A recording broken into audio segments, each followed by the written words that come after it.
kita menggunakan Bahrul Mazi jilid 21. Bahrul Mazi jilid 21. Muka surat 25. Muka surat 25 bawah sekali. Dia kata tafsir ayat 115 Suratul Baqarah. Sesungguhnya telah datang beberapa hadis yang mentafsirkan ayat 115 surah Al-Baqarah itu. Dan tiap-tiap hadis itu mendatangkan masalah fiqhiyah yang bergantung dengan amal ibadah kita. Ini tuan-tuan, Quran ke hadis ke, dia ada ayat-ayat dan hadis-hadis hukum. Bila kita baca satu ayat Quran, ada soal hukum di dalam ayat itu.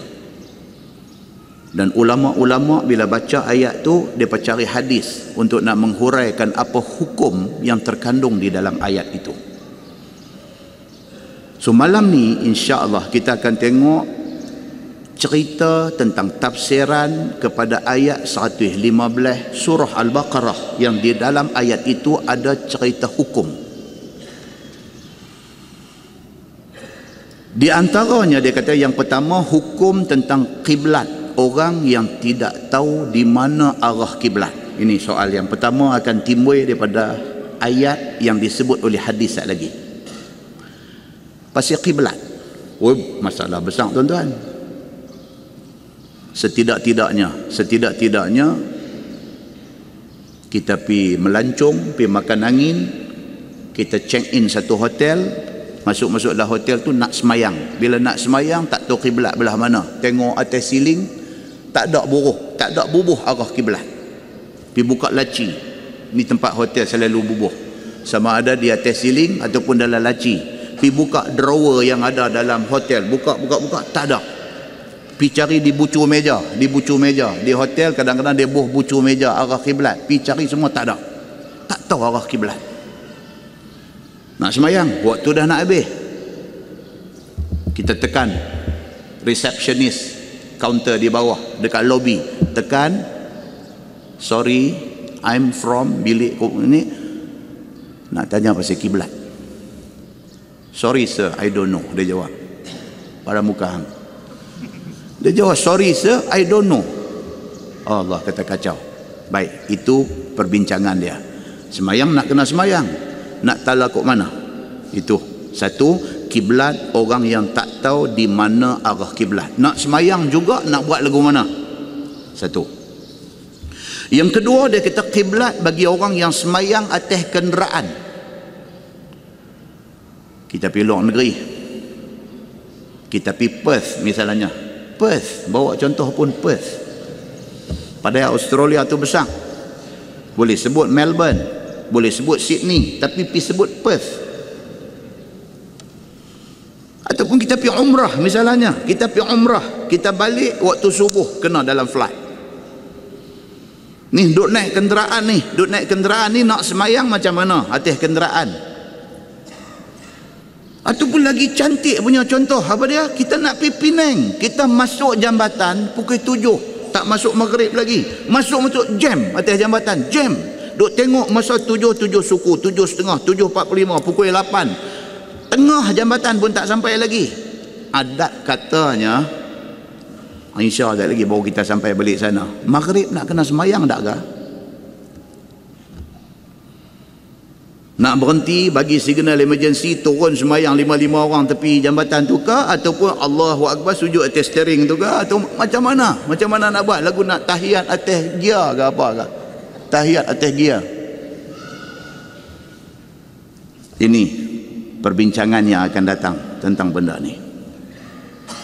Yang ketiga, dia kata kiblat pada masa awal Islam. Zaman awal-awal Islam dulu, kita duk baca cerita Nabi-Nabi dulu pun sembahyang. Kefarduan sembahyang pada malam Isra' dan Mi'raj. Sebelum Isra' dan Mi'raj, sembahyang macam mana? Menghadap ke mana? Ini perbincangan-perbincangan yang akan timbul di dalam ayat 115 surah Al-Baqarah. Tuan-tuan nampak dah hebat dah ilmu Quran ni? Ayat pendek tu aja ayat 115 surah Al-Baqarah, bukan di panjang mana pun, perbincangan dia pi sampai ke situ. Pi angkat tangan pula tanya lagi soalan cepu mas. Ustaz, saya nak tanya lagi satu. Macam depa naik hari tu ni apa nama dia? Chandra Muzaffar Muzaffar itu yang naik roket nak pergi ke bulan tu? Syekh Muzaffar, Chandra Muzaffar pula.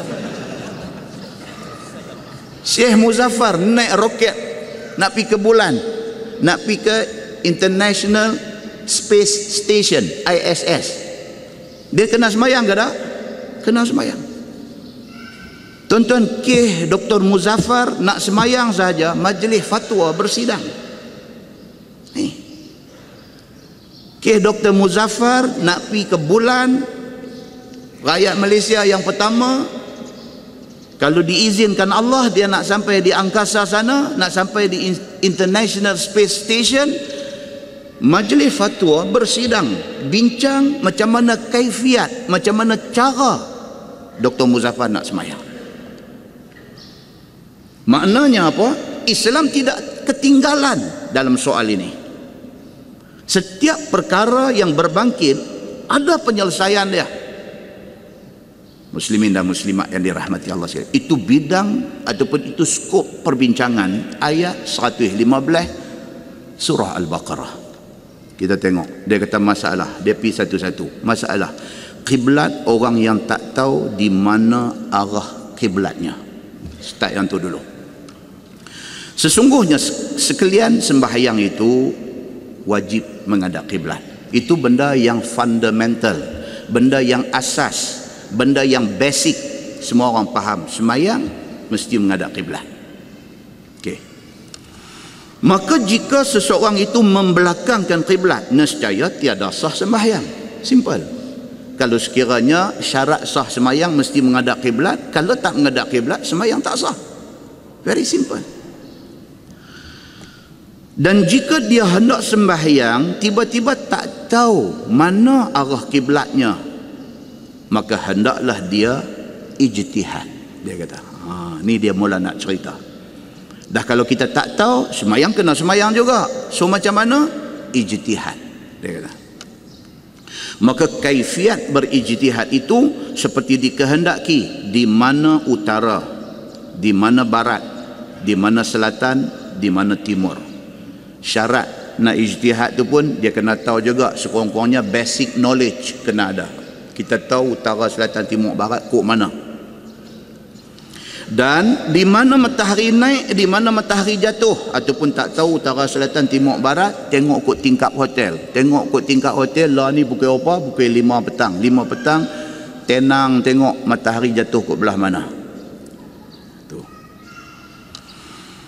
Jika sekiranya itu siang hari, dan jikalau malam hari, seperti diketahui di mana bintang kutub utara, di mana bintang kutub selatan, dan apa bintang 12 yang nampak pada dia, dan di mana terbit bulan, dan di mana tempat lenyap bulan itu. Ini dia nak main karut lah, ini nak main susah.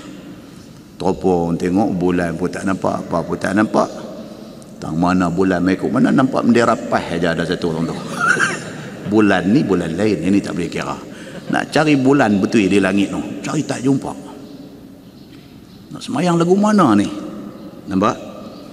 Maka apabila sudah berijtihad dan tilik cari ke mana halah dan menghadapnya seperti yang disifatkan itu, maka sembahyanglah ia sebagaimana ijtihadnya itu. Bila dia dah tengok nampak pukul 5 petang. 5 petang nampak matahari macam duk turun kot tu. Matahari turun belah barat. Kita agak sini lah kot. Bismillah, Allahu Akbar, takbir. Sembahyang itu, sembahyang tak tahu arah kiblat yang sebenar, cuma ijtihad kita rasa kot tu, maka kita pun sembahyang dengan menghadap ke arah yang kita ijtihadkan tadi. Dan dia kata, maka sembahyanglah ia sebagaimana ijtihadnya itu. Dan jikalau sekiranya beramai-ramai, tiba-tiba jatuh masing-masing berlainan ijtihadnya. 5 orang, pi 5 orang, check in hotel, sebilik 2 orang, sebilik 3 orang, ambil bilik connecting. Balik ni duduk 2, balik ni duduk 3. 5 Samdol ni tak tahu kiblat kau mana. Dia tanya dia ni, dia ni tanya dia ni buka tingkap dia tengok kau ni, dia ni berdiri depan pintu hotel, duk langut tengok sana sini, tanya orang luar semua tak tahu. Pasal apa? Pasal dia pergi check in hotel di Beijing. Dia pergi Beijing, dia nak semayang di Beijing. Dia tanya toki hotel ni, dia kata tak tahu, we don't know. Ambil. So nak semayang macam mana? Okey, dia ni tengok-tengok, dia kata matahari nampak jatuh kot ni. Okey, aku nak semayang kot ni. Kawan seorang lagi kata, dah, dia tak betul tu, aku perasan kot ni.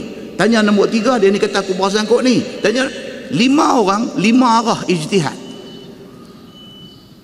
Macam mana nak selesai pula masalah ni?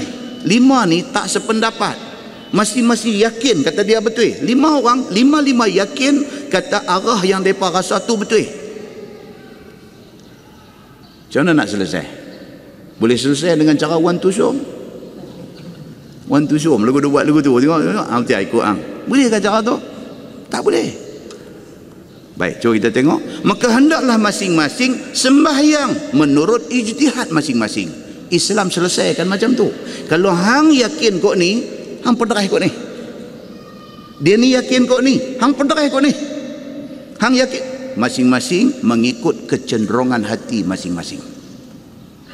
Dan antara mereka tak boleh kata hang salah, tak boleh kata aku betul. Aku rasa kok ni, aku buat kok ni. Aku rasa kok ni, aku buat kok ni. Itu penyelesaiannya.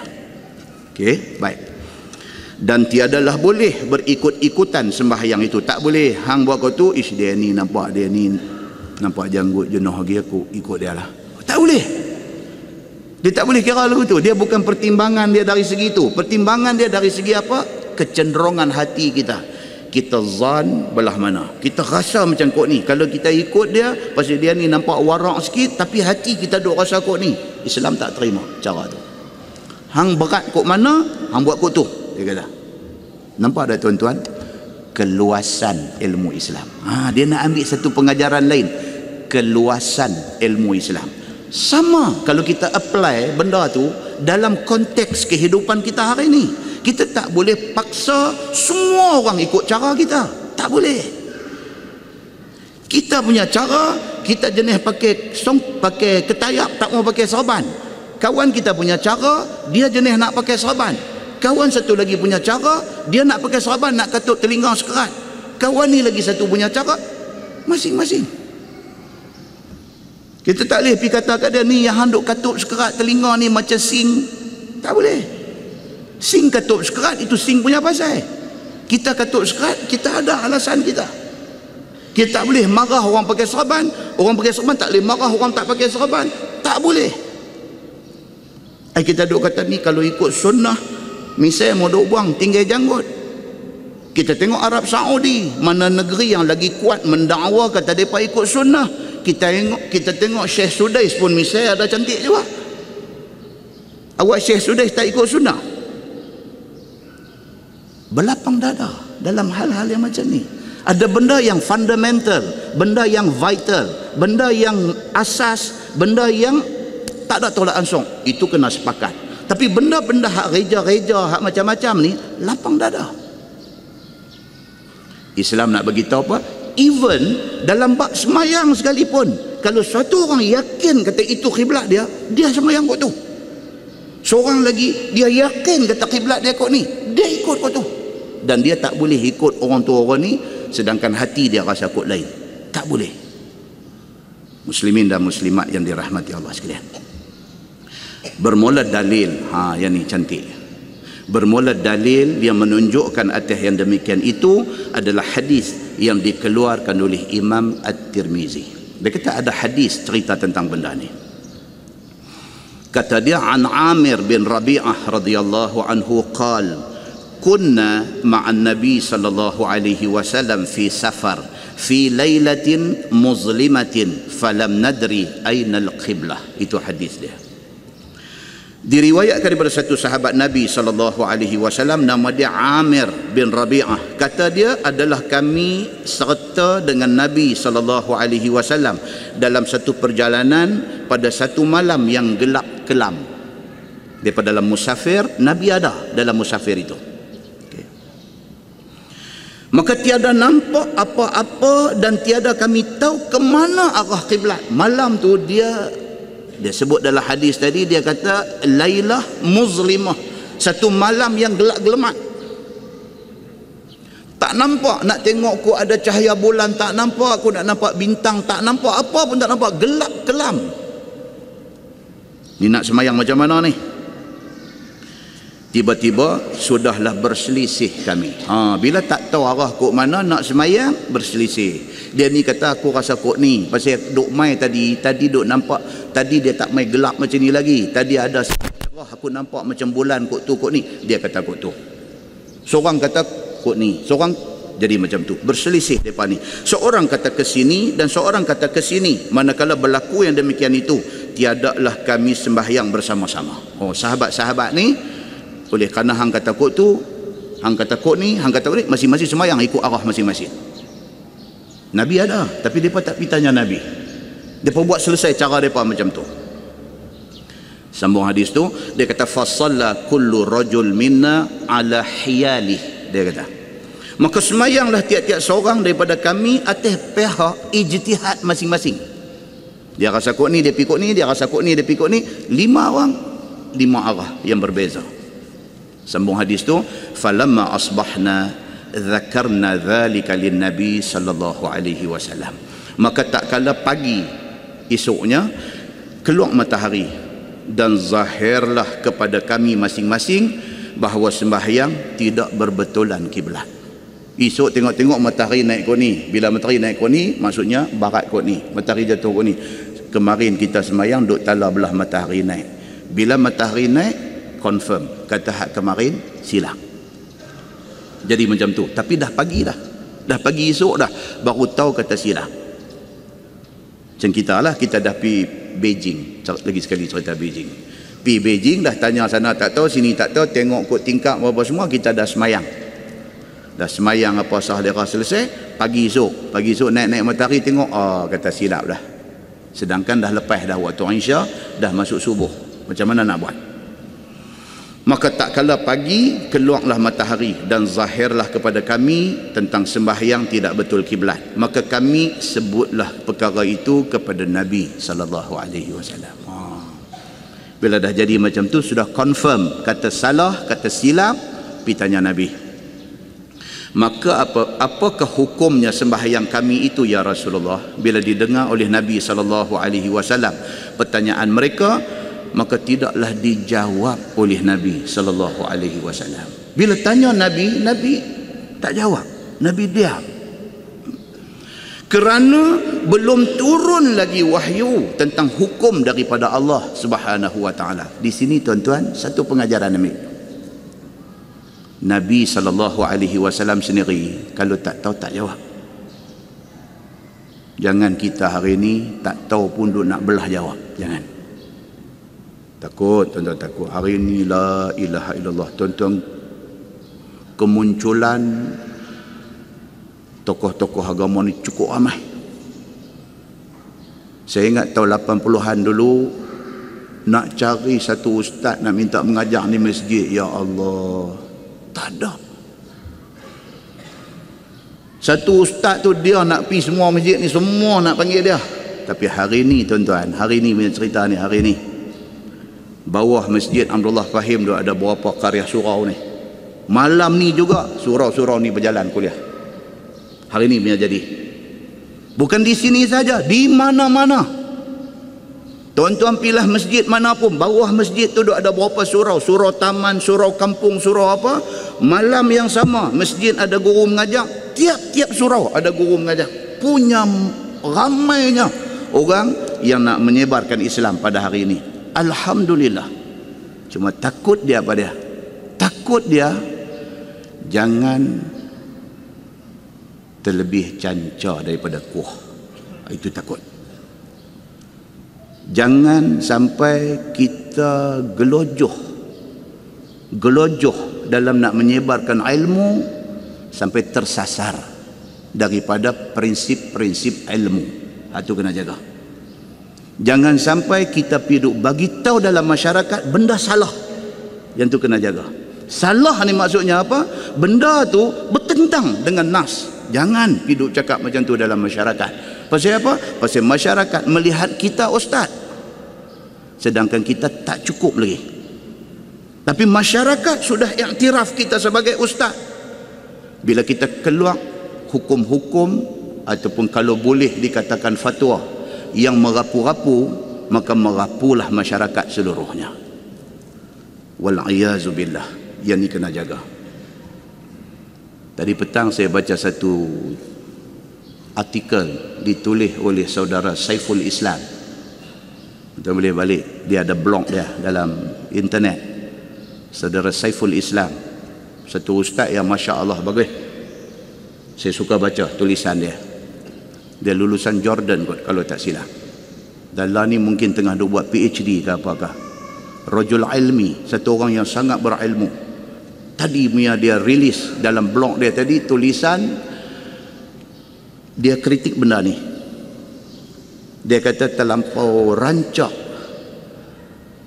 selebriti agamawan. Dia guna perkataan tu, selebriti agamawan, terlampau rancak. Dia kata bagus dari satu segi, tapi tak bagusnya pun ada apabila tak cukup tiba-tiba pergi berdiri tengah masyarakat bercakap. Masyarakat menganggap dia serba tahu, sedangkan dia ada benda yang dia tak tahu. Dia buat pandai bercakap macam dia tahu.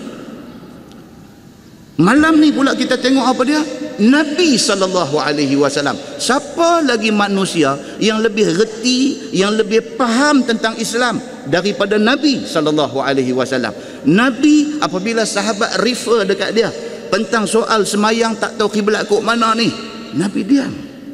Pasal apa? Wahyu tak turun lagi. Nabi tak memandai-mandai mendahului wahyu Allah Subhanahu wa ta'ala. Itu dia pengajaran dia. Baik, dia kata apa? Maka tidak berapa lama maka wahyu pun turun. Dia kata tak lama lepas pada orang tanya, Nabi tak jawab. Tak berani nak jawab, takut saat lagi jawab Allah buat turun ayat macam lain. Nabi SAW tawaduk. Yang tu yang kata tawaduk. Tawaduk ni apa dia? Tak bercakap benda hak tak tahu. Itu tawaduk. Tawaduk ni bukan pejam mata banyak daripada celik tu tawaduk tak. Tawaduk ni ialah dia takut nak bercakap benda yang dia tak tahu. Takut cakap dia tu menyelewengkan ramai orang. Maka Nabi SAW diam. Tidak lama kemudian Allah turunkan wahyu kepada Nabi. Dan itulah kata Amir bin Rabi'ah. Kata dia, fanazalat fa'ainama tuwallu fathamma wajhullah. Itu ayat yang kita nak baca tafsir dia ni. Ayat daripada 115 surah Al-Baqarah. Tuhan berfirman, walillahil masyriqu wal maghrib. Itu ayat dia. Fa'ainama tuwallu fathamma wajhullah. Turun ayat tu. Kira-kira maksudnya, maka barang mana menghadap sekalian kamu, maka di sanalah kiblat Allah. Turun ayat tu. Dalam kes hampa tak sure mana arah kiblat, hampa ijtihad belah mana hampa menghadap, itulah kiblat. Maksud ayat tu macam tu. Begitu. Yakni apabila tidak tahu kamu ke mana hala nak menghadap kiblat kamu, maka sembahyanglah kamu ke mana-mana kiblat yang diijtihadkan, maka di sanalah kiblat yang disuruh Allah Subhanahu wa taala menghadap. Dan ini daripada tafsir Khazin pada tafsir ayat 115 suratul Baqarah. Itu cerita dia. Ini cerita tentang ayat ayat 115 surah Al-Baqarah, walillahil masyriq wal maghrib fa aynama tuwallu fa thamma wajhullah. Dia ada satu cerita, satu orang tabi'in nama dia Sa'id bin Jubair radhiyallahu an. Ni ada kaitan dengan ayat ni. Sa'id bin Jubair bin Hisham radhiyallahu an. Dia orang hebat. Dia bukan sahabat, dia tabi'in. Sa'id bin Jubair. Sezaman dengan dia ni Imam Mujahid. Kan kalau kita baca dalam tafsir dia kata qala Mujahid. Mujahid ni juga ulama tabi'in, hidup sezaman dengan Sa'id bin Jubair. Sezaman dengan dia juga Imam Atta pun terkenal. Sezaman dengan dia juga Imam Tawus pun terkenal.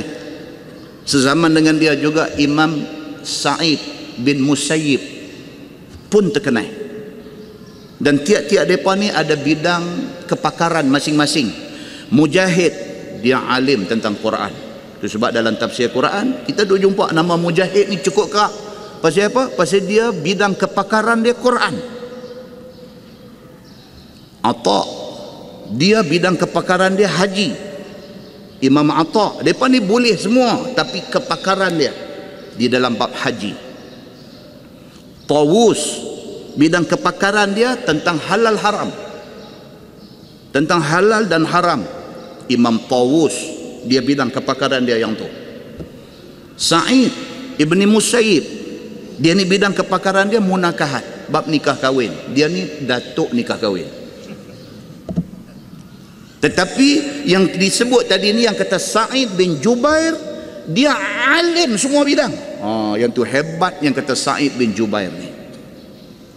Dia alim dalam semua bidang. Dia alim sungguh dalam semua bidang. Bukan senang tuan-tuan nak jadi orang yang macam ni. Ilmu cukup tinggi, dan dia berguru dengan Anas bin Malik, dia berguru dengan Abdullah bin Az-Zubair, dia berguru dengan Abdullah bin Abbas, dia berguru dengan Abdullah bin Umar bin Al-Khattab. Sahabat-sahabat Nabi ni guru dia. Dia tak dan jumpa Nabi, tapi dia jumpa sahabat-sahabat kanan Nabi sallallahu alaihi wasallam. Masalah dia apa dia? Yang kata Sa'id bin Jubair ni, saja kita cerita sikit. Masalah dia apa? Sa'id bin Jubair ni, dia man of principle.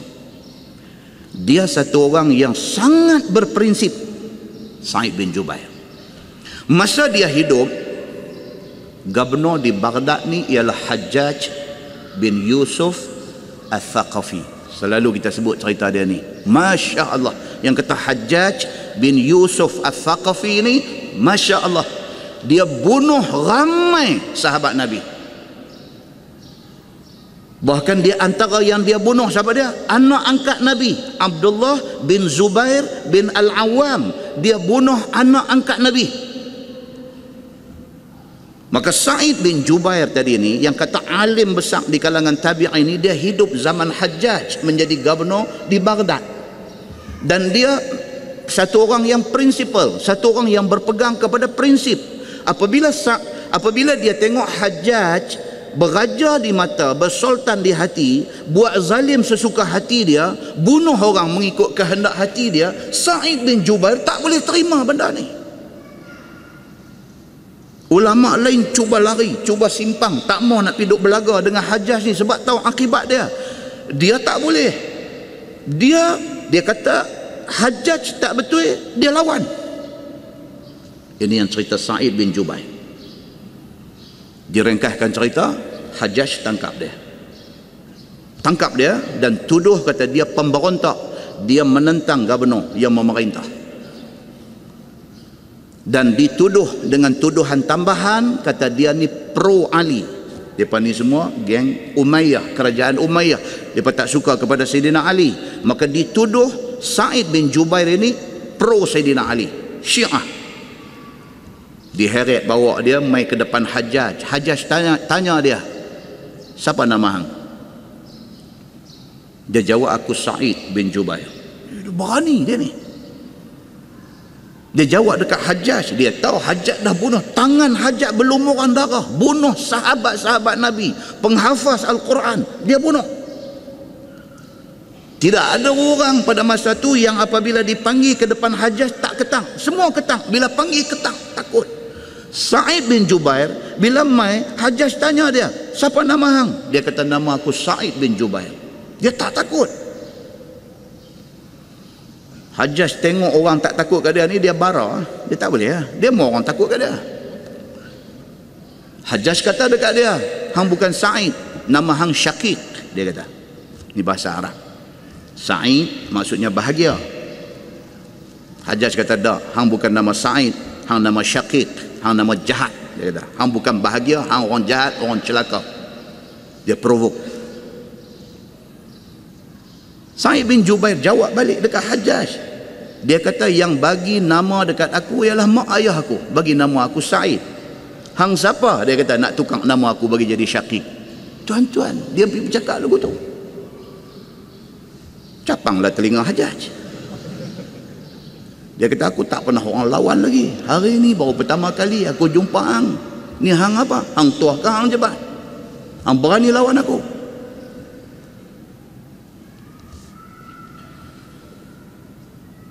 Terus Hajjaj kata dekat dia, celaka hang. Hang, mak hang, bapa hang, tiga-tiga celaka. Hajjaj kata dekat dia. Woi, dia ni mau pergi penampak boya kat dia, boleh tahu. Dia kata dekat Sa'id bin Jubair, satu ulama besar yang disegani oleh sahabat-sahabat Nabi pun, orang segan dekat dia kerana ilmu dia, kerana warak dia, kerana tawaduk dia. Tiba-tiba Hajjaj kata dekat dia, yang celaka ni bukan hang. Hang dengan mak hang, dengan bapa hang, semua celaka. Dia kata, dia ada rumah angin 3 suku dia. Sa'id bin Jubair jawab. Dia kata, tuan, yang menentukan celaka atau bahagia seseorang ialah Allah, bukan tuan. La haula wala quwata illa billah. Yang ni kalau duk cadang nak hukum penjara, pancung tu Dia jawab, sedangkan dia tahu risiko dia. Dia tahu. Dia jawab macam tu. Hajjaj kata dekat dia, diam. Hanya duk cakap macam tu depan aku. Okey, tak apa, dia diam. Dia pergi kena kopi, kapai api apa sikit, mai balik. Sambung balik interrogation, sambung balik. Dalam cerita tu tak sebutlah kapai api ni. Mai balik. Dia tanya lagi sekali. Dia kata, baik, aku nak tanya hang lagi satu soalan. Di mana duduk Ali bin Abi Talib lah ni? Sebab dia duduk syak kata kawan ni pro Sayyidina Ali. Dia tanya, di mana duduk Sayyidina Ali lah ni? Sa'id bin Jubair kata, itu bukan urusan aku, itu urusan Allah. Dia main barah balik. Baik, dia kata, antara 4 orang, Abu Bakar, Umar, Osman, Ali, hang kata hak mana paling bagus? Dia nak cari pasal. Sa'id bin Jubair kata, siapa pun kalau taat kepada Allah dan Rasul, semuanya bagus. Dia kata. Dia mula lah. Dia nak pakai spek, nak gantung telinga, tak ada. Dia hangat dengan. Okey. Dia kata, dia panggil orang dia, buat mai emas perak di depan Sa'id bin Jubair. Dia kata lah macam ni, aku tak mau bergaduh dengan hang. Dia kata. Nampak tuan-tuan? Yang ni yang kata apa? Yang kata strategi pihak musuh. Dia buat cara kasar tak jalan, dia buat cara baik. Dia buat mai harta benda, buat mai emas perak. Dia kata lah ni macam ni, kita kau tim benda ni. Aku bagi ke hang yang ni, hang duk diam-diam, tak usah bercakap apa. Sa'id bin Jubair pergi jawab dekat dia. Dia kata, Tuan ingat harta benda ni semua boleh menghalang tuan daripada kena neraka? La ilaha illallah. Orang nak buat baik dengan hang. Habis spang. Kopi-kopi pun tak mau minum, apa pun tak mau. Dia kata apa? Dia kata, baik, aku tak mau buang masa aku, bawa dia bunuhlah ni. Ni Sa'id bin Jubair yang cerita kata hebat tadi ni. Hajjaj kata, bawa dia, aku nak tengok dia dipancung depan mata aku. Sa'id bin Jubair ni dibawa mai kawan nak pancung, perbah dia, letak tengkuk dia di atas tempat nak kebetulan menghadap ke arah kiblat. Dia orang semayang. Dalam satu catatan menceritakan, kata dia ni kalau semayang semua orang kagum dekat dia. Pasal apa? Dia berdiri ni keras macam batu. Dia berkata, tak nampak bergerak apa, keras macam batu. Dia duduk di depan Allah, dia sampai macam tu.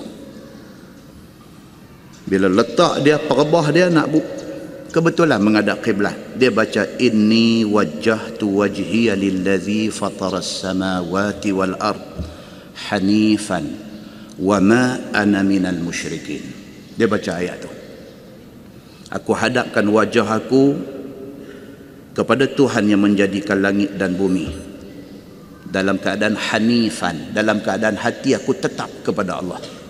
Wa ma ana minal musyrikin, sekali-kali aku bukan orang kafir. Hajjaj bila dengar benda tu, dia meruak, dia tak boleh dengar. Dia kata, hampa kalih kepala dia ke belakang. Orang-orang dia pun pegang kalih kepala Sa'id bin Jubair ni, membelakangkan kiblat. Dia baca ayat 115 surah Al-Baqarah. Dia kata walillahil masyriq wal maghrib fa aina ma tuwallu fa thamma wajhullah. Dia baca ayat tu, timur barat semua hak Allah punya. Kemana pun kamu alihkan pandangan kamu, kamu akan dapati Allah di sana. Dia baca ayat tu, tak boleh tahan Hajjaj ni. Dia kata, Tuan saya tunggu, aku nak tengok dia matilah juga. Dia panak pancung dia doa kepada Allah. Dia doa kepada Allah. Sa'id bin Jubair, dia doa kepada Allah. Dia kata, ya Allah, jadikanlah aku mangsa kezaliman terakhir kepada dia ni. Jangan izinkan seorang pun selepas daripada aku menjadi mangsa dia. Dia sebut doa dia, semua orang dengar. Putih tengok dia, mati Sa'id bin Jubair ni, mati dia ni dengan kehendak Allah Subhanahu wa ta'ala. Ada satu catatan kata 5 hari selepas Sa'id bin Jubair dipancung. Ada satu catatan kata 7 hari. Ada satu catatan kata 14 hari. Hajjaj tiba-tiba jadi gila. Tak lama lepas itu dia mati dalam keadaan hilang akal. Gila, tak pasal-pasal. Muslimin dan muslimat yang dirahmati Allah sekalian. Ini ada sikit cerita tentang walillahil masyriq wal maghrib ni. Cerita ayat 115 surah Al-Baqarah.